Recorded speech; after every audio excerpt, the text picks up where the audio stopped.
Assalamualaikum warahmatullahi wabarakatuh. Saya Nur Aliana Syuha binti Muhammad Rosli. Saya akan menerangkan berkaitan inovasi yang saya hasilkan, iaitu berupa komik digital. Saya memilih tema ketiga yang terdapat dalam DSKP tingkatan 3, iaitu perpaduan bagi membangunkan komik ini.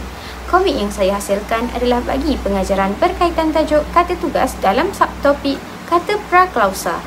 Kata praklausa ialah cabang kata tugas yang digunakan pada awal klausa atau ayat untuk menimbulkan seruan, pertanyaan, perintah, pengiyaan atau sebagai penerang pangkal kepada klausa. Terdapat 5 golongan kata praklausa, iaitu kata seru, kata tanya, kata perintah, kata pembenar dan kata pangkal ayat.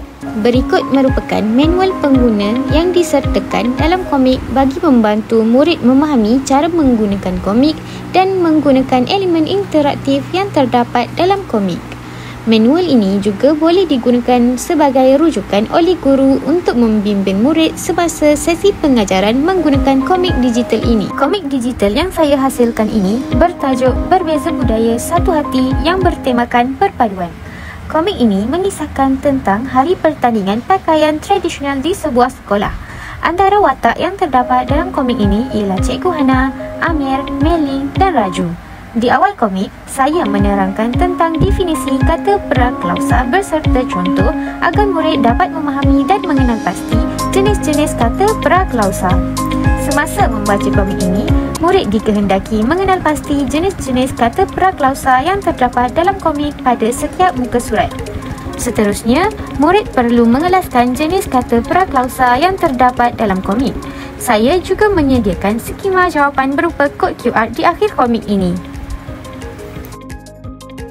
Saya menggunakan aplikasi seperti Canva dan ChatGPT bagi membangunkan komik digital ini.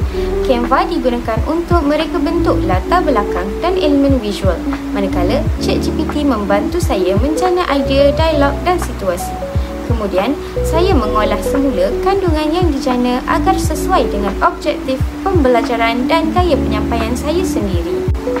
Selain itu, saya turut menambah elemen audio seperti muzik akustik bagi menarik minat murid dan menjadikan penyampaian lebih menarik serta interaktif.